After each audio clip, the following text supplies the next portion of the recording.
भक्त गोपाल चरवाहे का था। पहले ऐसा हुआ करता था कि सबकी गायें जैसे चराए तो सब लोग अन्न आदि जो है उसके घर भिजवा देते थे और गायें छोड़ देते थे। वो ग्वाला ही कहा जाता था। सैकड़ों लोगों की गायें चराता था और उसके घर में अन्न आदि जो आवश्यक सामग्री है भिजवा दी जाती थी। ना तो एक अक्षर वो पढ़ा लिखा था और ना कभी उसने भगवान का नाम या कोई चर्चा सुनी थी। उसके कोई परमार्थ से संबंध ही नहीं था। बस गाय चराते थे, जंगल में रहते थे, पत्नी भोजन पहुंचा देती थी और परिवार चलाने के लिए गांव के लोग दे देते थे अन्न, क्योंकि सबकी गाय चराते थे। ना तो उसको किसी धर्म का ज्ञान था, ना किसी साधना का ज्ञान था। एक दिन देखा जंगल से एक मंडली जा रही संतों के। वो श्री राम जय जय राम, श्री राम जय राम ऐसे कीर्तन। संत जन पहले मंडली बना के चलते थे तो नाम कीर्तन पद कीर्तन ऐसे। उसको बड़ा आनंद आया। उसको लगा कि इतने झूम झूम कर संत जन गा रहे हैं, किसी से बात नहीं की, पकड़ लिया। अब पूरा तो नहीं, बस उतना राम राम राम राम ऐसे करने लगा। देखो कई बार कहा है यदि आप बिना गुरु मंत्र के भी नाम जप करेंगे तो नाम जप आपको गुरु तक पहुंचा देगा, क्योंकि गुरु प्रदत्त नाम भगवत साक्षात्कार कराता है। 50 वर्ष की अवस्था लगभग हो गई थी। कभी कोई तीर्थ याटन, धर्म कार्य, शास्त्र स्वाध्याय, सत्संग कुछ नहीं। देखो कृपा, विश्वास। अब वो अलौकिक ढंग से नाम में मिठास लगने लगी उसको। तो जोर जोर से कभी कभी नाच पड़ता, चरवाहा है ना, गाता। तो और जो लोग थे उसका उपहास करते, अरे नरक में भी ठौर नहीं मिलेगी, जिंदगी में कुछ पुण्य नहीं किया, ये ऐसे लोग बहुत उपहास करने वाले। ऐसे करने से क्या मिलेगा, नाम से कुछ हो जाएगा। उसने कहा हमने तो कभी सोचा ही नहीं कि कुछ होगा, हम तो ऐसे ही गा रहे हैं। पर ये लोग उपहास कर रहे हैं, क्या गलत है क्या ऐसा गाना? जब तक दृढ़ ज्ञान नहीं होता तब तक माया फिसला सकती है। उसने कहा कि हम किसी लाभ के लिए, बैकुंठ जाने के लिए या कोई लाभ के लिए नहीं जपते, हमें तो अच्छा लगा, वो गा रहे थे संत जन तो हम गाने लगे। क्या सही में आप लोग समझते हैं कि ये गलत है? उनका तुम मूर्ख हो, तुम्हारी क्या समझ में आए? और उपहास करते उसका।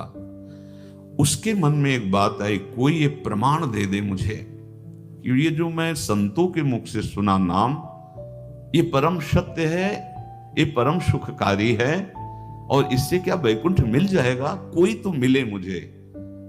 और जब किसी के हृदय में ऐसी आकांक्षा होती है तो वही मिल जाते हैं जो सबके हृदय की जानते हैं। एक दिन उसने देखा जब लोग दिल्ली की हंसी मजाक कर रहे थे, उसी समय एक लंगोटी पहने हुए, हाथ में कमंडल और दंड धारण की हुई कोई वीतराग परमहंस दौड़ा, चरणों में गिर गया। महाराज महाराज, बस एक बात आप बता दीजिए, जो हम राम राम कह रहे हैं, ये लोग उपहास करते हैं, क्या इससे हमारा कल्याण हो जाएगा, वैकुंठ मिल जाएगा? तो उन्होंने कहा बेटा ये बहुत मंगल में भगवान का नाम है, पर हमें लगता है कि तुम्हें गुरुदेव की आवश्यकता है। यदि तुम गुरु कृपा पात्र बन जाओ तो इन उपहास करने वालों की बातें तुम्हारे मन में नहीं लगेंगी और निश्चित तुम्हें भगवत साक्षात्कार हो जाएगा। तो पैर पकड़ लिया और कहा महाराज आप ही गुरु बन जाओ ना हमारे, आप ही हमें मंत्र दे दो। तो उन्होंने कहा हम तो तीर्थ यात्रा में हैं, ऐसा हम नहीं कर सकते, पर यदि तुम भगवान से प्रार्थना करोगे तो तुम्हारे कल्याण के लिए सदगुरु प्राप्त हो जाएगा। इसलिए जैसे कोई पूछते हैं किसको सदगुरु बनाऊं, तुम कहते किसी को नहीं, पहले भगवान को मानो, श्री हरि को, जगत गुरु श्री कृष्ण को, फिर उनसे प्रार्थना करो कि यदि आप आवश्यक समझते हो कि सदगुरु के रूप में आप आकर के हमारा कल्याण करेंगे तो मुझे पहुंचा दो, या आप स्वयं आ जाओ। मैं नहीं खोज कर पाऊंगा, मेरी वो दृष्टि नहीं है कि मैं किसी महापुरुष को पहचान सकूं। मैं तुमसे सत्य कहता हूं, सदगुरु की जो शरण में हो गया तो उसके जीवन नौका की डांट सदगुरु अपने हाथ में ले लेते हैं। फिर उसको कोई भय, कोई उपहास, कोई लज्जा नहीं सताती। वो सुख पूर्वक इस दुखद अपार संसार समुद्र से पार हो जाता है। पर बेटा, तेरे ऊपर भगवान की बड़ी कृपा है, क्योंकि तू संतों को मानता है। तू मेरी बात पर विश्वास कर ले, अंदर से तू एकांत में रो, तुझे सदगुरु मिल जाएंगे। अब ऐसा कहकर वो अपने राह में चले तीर्थ यात्रा के लिए। अब वो खोजता, एकांत में बैठकर देखता, कभी कभी वो पेड़ पे चढ़ जाता कि कोई संत तो नहीं आ रहे हैं। अब उसके लिए वहां भोजन पहुंच जाता, पाता, गाय देखता और बस खोज करता कि सदगुरु आ जाए, सदगुरु आ जाए। बहुत समय व्यतीत हुआ, पर उसका विश्वास नहीं टूटा कि संत ने कहा था कि तुम भावना करो कि सदगुरु आ जाएंगे। भगवान सदगुरु बन करके आ गए। वही है सदगुरु। देखा सामने से बड़े तेजस्वी महात्मा बड़े तीव्र गति से आ रहे। वो दौड़ा, गुरुदेव गुरुदेव चरणों में लौट गया। वो दौड़ा, गुरुदेव गुरुदेव चरणों में लौट गया। चरणों में जे ही गिरा तो एक बिजली सी दौड़ी उसके हृदय में। अब बात बन गई, गुरु मिल गए। वो खड़े हो गए। देखते ही सात्विक भाव उत्पन्न हो रहा है, आंसू निकलने लगे। देखते ही मन में आया कि जो संत कह रहे थे सदगुरु मिल जाएंगे, यही हमारे सदगुरु हैं। हृदय में उत्साह, आतुर आवाज, प्रभु मुझे भवसागर से पार करने वाला गुरु मंत्र दे दो। ऐसे थोड़ी दीक्षा दी जाती कि गली चलते दी जाए। दूंगा, जा पहले स्नान करके आ, फिर एकांत स्थान में बैठेंगे, फिर तेरे को उपदेश देंगे। बोला, महाराज मैं जंगली आदमी हूं, गाय चराता हूं, हमारा घर बार से कोई आना जाना नहीं, यही भोजन आ जाता है।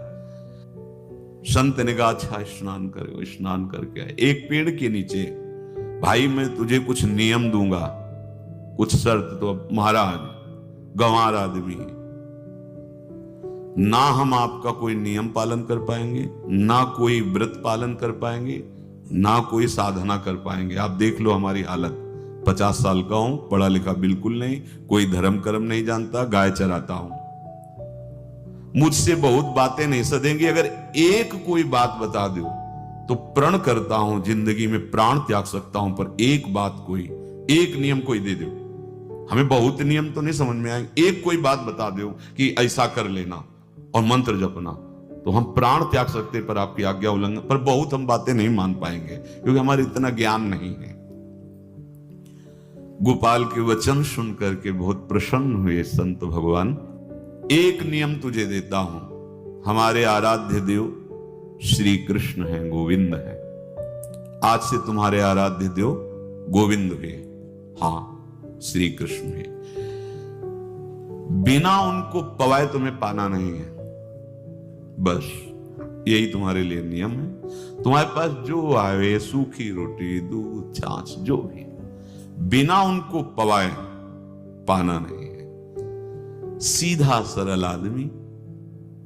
गुरुदेव प्राण चाहे चले जाएं, बिना उनको पवाए आज के बाद कभी जिह्वा पे कुछ नहीं जाएगा। ऐसा गुरुजन आदेश करते हैं वैष्णव मार्ग के पथिकों को कि जल भी बिना अर्पित किए मत पियो। अगर आप बिना अर्पित किए पीते हैं तो आपकी बुद्धि में इष्ट देव के प्रति ममत्व तो नहीं आ पाएगा, नहीं आ पाएगा। अब तो गोपाल नाच पड़ा कि गुरु मिल गए, गुरु मंत्र मिल गए और इष्ट का पहचान मिल गई। उसी समय घर से भोजन आया, वही कभी चटनी रोटी, ऐसे ही बैठा एकांत वृक्ष के नीचे। आओ गोविंद भोग पाओ। अब गोपाल विचार में लगा कि आ तो रहे हैं ही नहीं, और गुरुजी ने कहा बिना पवाए पाना नहीं। पूरा दिन व्यतीत हो गया। गुरु जी कह रहे थे घट घट में विराजमान भगवान है तो कहीं से भी प्रकट हो सकते हैं। तो अंदर मंत्र जपता हो, कहता आओ भगवान, पाओ आके, नहीं आए। महाराज हमारे गुरुदेव ने आपका ध्यान जो बताया था वैसे ही आओ, आप पाओ आकर के। रात्रि हो गई, देखा पर वो नहीं आए तो भोजन उठाया, गाय को पवा दिया। तो बहुत सी गायें थी, भूखा रह गया। दूसरे दिन फिर भोजन आया, एक पत्ता टोरा, जल से छिड़का पत्ते पर और भोजन रखा। भगवान को फिर पुकारा, आओ प्रभु। गुरुदेव ने आज्ञा की, बिना आपको पवाए हम अपनी जबान में नहीं रख सकते। शाम हो गई, रात्रि हो गई, फिर गौ को दे दिया, नहीं पाया। अब एक तो 50 वर्ष की अवस्था और गौओं के पीछे दौड़ना और भोजन पाना नहीं, शरीर में सामर्थ्य धीरे धीरे कम होने लगी। तीसरा दिन, चौथा दिन, पांचवा दिन, छठा दिन, सातवां दिन, दीनानाथ प्राण चाहे निकल जाए, हम गुरु की आज्ञा नहीं तोड़ सकते। अगर आप नहीं आएंगे तो भूखों मर जाऊंगा। पर हम ये बात देखो, ये बात चरवाहा है, कोई साधना पूर्व की नहीं। गौ सेवा के प्रताप से उससे संतों में प्रीति हो गई, नाम की कृपा से, गुरु की कृपा से नामी की प्राप्ति की चाह। ऐसे कई दिन व्यतीत होते, अस्थि मात्र होए रहे शरीरा। पूछते कि क्या बात है, भोजन तो हम रोज लाते हैं, आप रोज लेते हैं, क्या पाते नहीं? आपका विषय नहीं। शिक्षा मिलती है, अपने गुरु उपदिष्ट साधन को किसी से बताना नहीं चाहिए। गुरु उपदिष्ट साधन जब तक सिद्धावस्था ना पहुंच जाए तब तक गुप्त रखा जाता है। जो जैसे आप सत्संग सुन रहे हो, इसमें कोई वचन आपको लगा, पकड़ लिया, अब वो जीवन में तभी बोलना जब उसका प्रभाव हमारे जीवन में आ जाए। नहीं ऐसे नहीं बोलना, नहीं तो निकल जाएगा। और अगर रोक लिया तो मंथन करेगा अंदर और आपको उसमें स्थित कर देगा।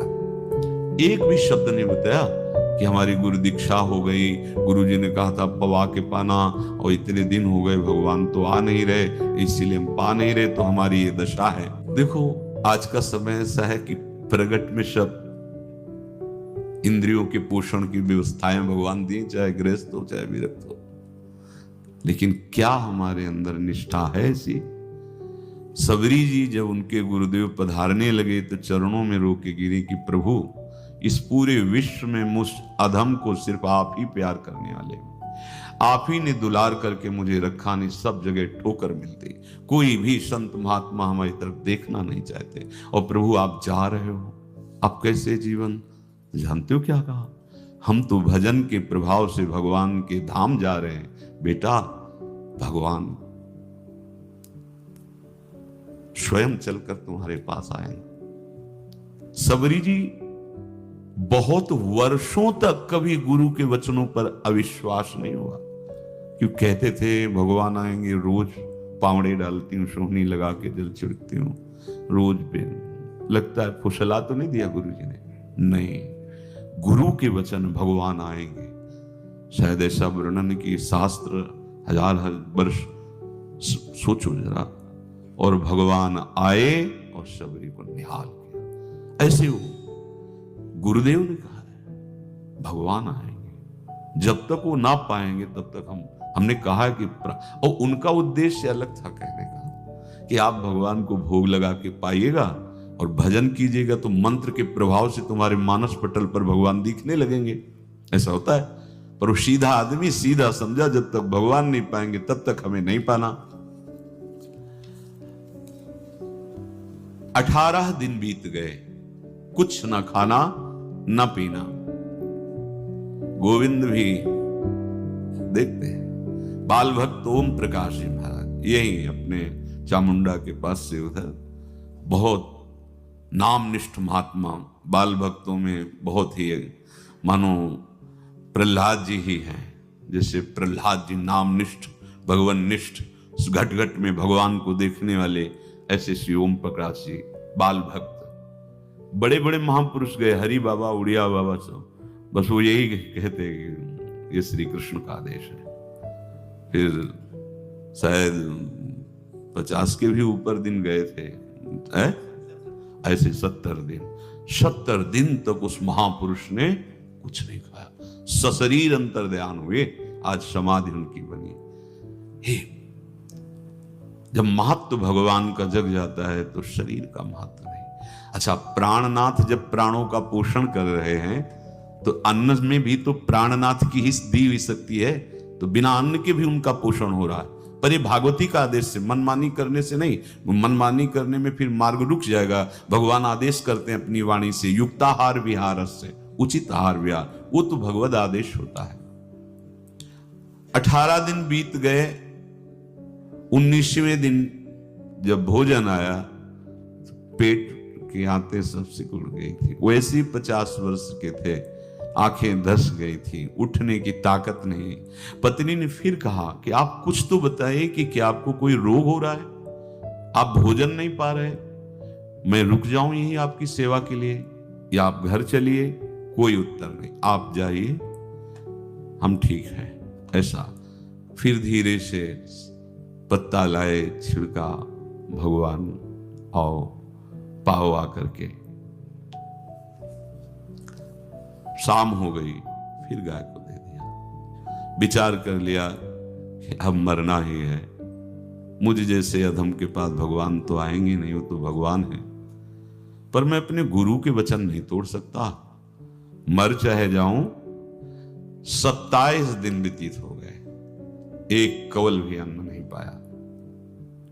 न चलने की शक्ति थी, न पत्ता लाने की शक्ति थी, न जल छिड़कने की शक्ति थी। जिस पात्र में भोजन लाई थी, लेटे ही लेटे खोला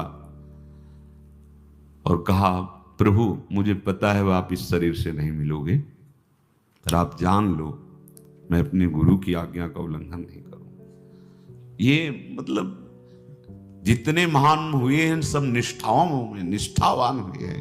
अपने लोग फिसड्डी हैं, जरा सा कोई दुख, जरा सा कोई सुख, फिसल जाते हैं। प्राण अनंत जन्मों की बिगड़ी 27 दिन क्या होते हैं? क्या होते 27 दिन? अनंत जन्मों का जमा कूड़ा करकट भगवान साफ कर रहे हैं। ये जो तन्मयता, गुरु निष्ठा, जो प्राण भूख से व्याकुल, सब भस्म हो रहे हैं पाप अनंत जन्मों के। अनंत जन्मों, जैसे हम सोचे कि भगवान इतने निर्दयी कैसे हैं? नहीं निर्दयी, आत्मा को कुछ फर्क नहीं पड़ता। और शरीर ने जो किए हैं जन्म जन्मांतरों के, वो निष्ठा के कारण दुख नहीं पहुंचेगा। निष्ठावान को दुख नहीं पहुंचता, वो आपको दिखाई देगा दूर से, उसको दुख नहीं पहुंचता, क्योंकि निष्ठा का कवच है, वो कभी कोई भेद नहीं सकता। किसी भी माया के यंत्र में ताकत नहीं कि निष्ठा को भेद सके, उसी को निष्ठा कहते हैं, नहीं भेद पाए। 27वां दिन है। पति की दशा देख करके कहा, स्वामी अब तो आप कहोगे भी तो मैं नहीं जाऊंगी। हम आपकी दशा, इशारे से कहा आज भर चली जा, क्योंकि उसको लग रहा था आज प्राण निकल जाएंगे। आज भर चली जा, फिर कल से जैसी तेरी आज चली जा। इशारे से, बोलने की भी सामर्थ्य नहीं थी। गोपाल के आंसुओं की धारा चल रही, पड़े पड़े धीरे से खोला जो भोग है, और अंतस्थल, आज बोल भी नहीं पा रहे, अंतस्थल से कह रहे, प्रभु अब चाहे आके पालो या लिवा जाके पवा देना, देख लो आप, आखिरी है, आके पालो या लिवा जाना, अपने यहां पवाना, क्योंकि हमारे यहां तो पाए नहीं आप। बड़े प्रेम से अंदर से आवाज आई, गोपाल।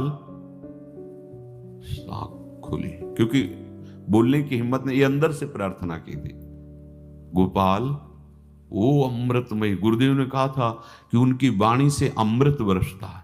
एकदम आंख खुला, देखा वही पीतांबर, वैसे ही मोर मुकुट, वही मुरली, वही करधनी, वैसे नूपुर, वैसे ललित त्रिभंगी।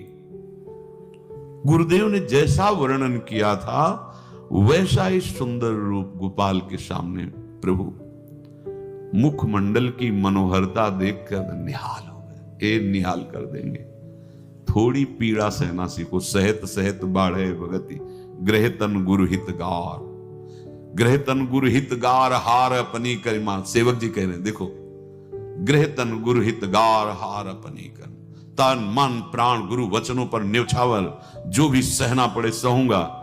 मिल गए प्रभु, प्रभु दूर नहीं है। प्रिया प्रीतम बहुत कृपालु हैं। मानो करोड़ करोड़ काम की सौंदर्यता को हे करते हुए प्रभु के लावण्य का प्रकाश हो रहा है। मनहारणी मुरली, जैसे कहा था अधरों में वैसे अधरों में विराजमान। अच्छा, खास बात ये, ना कोई गाय देख पा रहे, नहीं कोई और चरवाहा देख पा रहा है। ये भगवान, जैसे इस सभा में किसी से बात करें, भगवान किसी से मिले तो पास बैठा व्यक्ति भी नहीं देख पाएगा, ना जान पाएगा, क्योंकि प्राकृतिक इंद्रियां, प्राकृतिक शरीर, और वो चिदानंद में, वो तो जिसको दर्शन देंगे तो पहले दृष्टि प्रदान करते हैं। भगवान जिससे मिलते हैं पहले दृष्टि प्रदान करते हैं, तो गुरु रूप से दृष्टि प्रदान। ये जो अंतर में पुकारा ना, वो अंतर दृष्टि खुल गई, सामने देखा।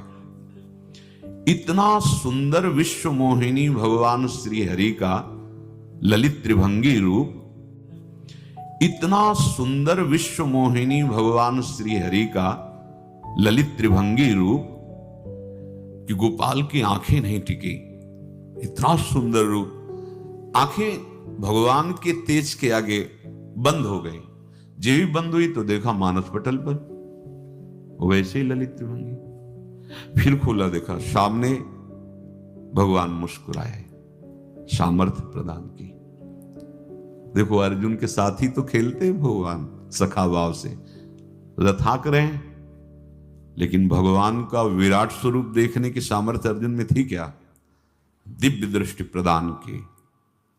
फिर भी कांप रहे थे अर्जुन जी भगवान की दिव्य दृष्टि संपन्न नेत्रों से उस विराट महिमा को देखकर कांप रहे थे अर्जुन। ये तो माधुर्य रूप प्रभु का है। उसने मानो इशारा किया प्रभु को कि हमारी सामर्थ्य में सकिल कर आ जाऊं, नजदीक आप आ जाओ। आ गए, अपना माथा प्रभु के चरणों में रखा, आंसुओं से भगवान के चरणों का प्रक्षालन कर रहा है। देखो, गांव का गाय चराने वाला ग्वारा, जिसको कोई धर्म कर्म का ज्ञान नहीं, कोई भक्ति का ज्ञान नहीं, कोई शास्त्र का ज्ञान नहीं, भगवान ने फिर उसको उठाया और अपने हृदय, ज्यों हृदय से लगाया, हष्ट पुष्ट स्वस्थ सब, अंतर बाहर पूर्ण, कोई पीड़ा नहीं, कोई दुख नहीं, बिल्कुल तेजस्वी स्वरूप। भगवान की स्पर्श की महान सामर्थ्य है। बाली ने बहुत मारा ना सुग्रीव को, तो कर पर साथ सुग्रीव शरीरा, जे इस पर सारी पीड़ा गई। भगवान अमृत सावी है, भगवान दिव्य चिदानंद भाव देने वाले हैं। अब तो सुरमुनि वांछित प्रभु की छाती से लपटा हुआ है। ये ऐसा ना सोचो कि कहानियां है, ऐसा नहीं। ये सत्य विषय आप भी प्राप्त कर सकते हैं, इसी के लिए रोज सत्संग होता है। जो भगवान से लिपट कर छाती में अश्रु की बूंदे, तो भगवान ये था माम प्रपद्यन्ते, भगवान की अश्रु बूंदों से गोपाल का अभिषेक हो रहा है। मानो सुदामा मिलन हो रहा है जैसे। भगवान को दैन्य बहुत प्रिय है। तभी भाई जी महाराज कहते हैं पद में कि बुद्धिहीन बना दो हे भगवान, हमें बुद्धिहीन बना दो। ये जो बहुत बुद्धि चलती है ना, इसके लिए दौड़ भाग है। नहीं, सीधे प्रभु हमारे हैं, हम प्रभु के हैं। नाम जप आश्रय भगवत प्राप्ति निश्चित। भगवान बोले, प्यारे गोपाल, अब तो रो मत। देख, मैं तेरे प्रेम में पगी हुई ये जो सूखी रोटियां हैं अभी पाता हूं। और भगवान बैठ गए और उसके घर की जो रोटी थी उसे, देखो, मुझे त्रिभुवन का कोई भी भोग प्रसन्न नहीं कर सकता गोपाल, मुझे त्रिभुवन का कोई भोग प्रसन्न नहीं कर सकता। इस बात को समझो। जिनको ये भ्रम हो कि हम अधर्म से कमा के 56 भोग लगा के प्रभु को प्रसन्न कर लेंगे, तो ये बात सुनो। कह रहे मुझे त्रिभुवन का कोई भोग प्रसन्न नहीं कर सकता। मैं ऐसे ही अन्न की चाह रखता हूं। भगवान के वचन, जैसे दुर्योधन का महल का सब वैभव त्याग के, स्वागत ठुकरा के और विदुरानी जी के हाथ का छिलका पाया, मैं ऐसे ही अन्न की चाह रखता हूं। भगवान कहते हैं बलिहारी है। कभी प्यार से एकांत में रो के इनको पवाना सीखो। भले आप इतनी कटोरी में सब्जी, 2 रोटी, और अगर दैन्य भाव से कि नाथ कहां आप और कहां, कैसे आपको पवाएगा। जो छवि है ना,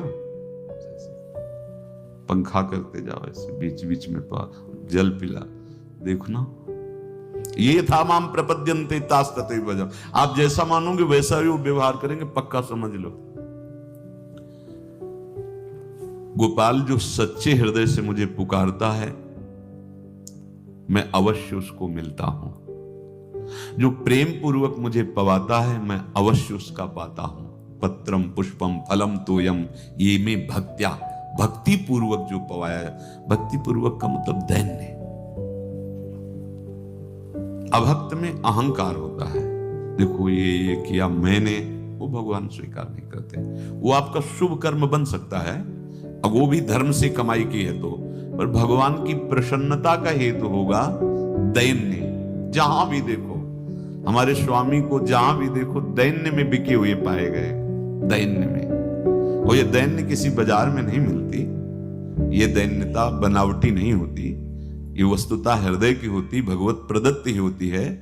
पर जो संत सदगुरुदेव की आज्ञा का अक्षरशः पालन करे तो इस दैन्य का निश्चित प्रादुर्भाव हो जाएगा, अहंकार गलित हो जाएगा। वत्स, मैं किसी भी वस्तु का कभी भूखा नहीं हूं।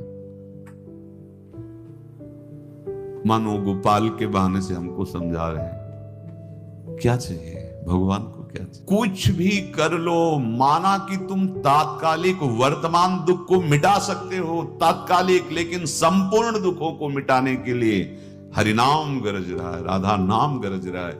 आपसे प्रार्थना है, समझो इस बात को। कलयुग केवल नाम आधारा। देखो, सुन के राम राम शुरू किया, मिल गए सिद्ध सदगुरुदेव, दे दिया मंत्र, बता दी निष्ठा, और मिल गए भगवान। और भगवान कह रहे हैं अब तेरे जीवन में कभी दुख का लेस नहीं रहेगा, तू अब घर जा, अब किसी की गाय चराने की जरूरत नहीं है, कुल परंपरागत तेरे लक्ष्मी बढ़ती रहेगी, तुझे कुछ करने की जरूरत नहीं। देखो, बड़े बड़े सोने के पहाड़ किसी सुनार ने बनाए क्या? प्रभु ने तो बनाया। भगवान हंसते हंसते समझ ही नहीं पाए और अंतर्धान हो गए। अभी गोपाल कुछ अपने मन भर के देख नहीं पाया था, कह नहीं पाया था, भगवान अंतर्धान हो गए। अब तो चिल्ला चिल्ला के रोने लगा और विवश होके आंख मूंदी तो देखा उसके मानस पटल पर छाए। अब तो राजी हो गया कि ये मेरे प्रभु ऐसी जगह विराजमान हो गए, कोई देख नहीं पाएगा, हम रोज बात करेंगे, रोज दर्शन करेंगे। नारायण या गौर श्याम को हृदय निकुंज बसइए। तो इसलिए धैर्य धारण करके, कितना भी कष्ट हो, अब पीछे मत हटो, फिसलो मत। माया अपने पार्षदों को भेजेगी। प्रभु का चिंतन छूटे वो कुछ भी स्वीकार नहीं। प्रभु का चिंतन होते हुए जो हो रहा है उनका सृष्टि का कार्य है, जो जो जिसको सेवा दी हो रहा है। हमारा प्रभु का आश्रय अगर बदला किसी व्यक्ति का आश्रय या किसी अन्य का आश्रय, बहुत घाटा हो जाएगा। अपने इस मन को देखते रहिए कि प्रभु को प्रथम नंबर में रखता है या द्वितीय नंबर में। हमें तो लगता है हो सकता है चौथे पांचवें नंबर पे रखता हो।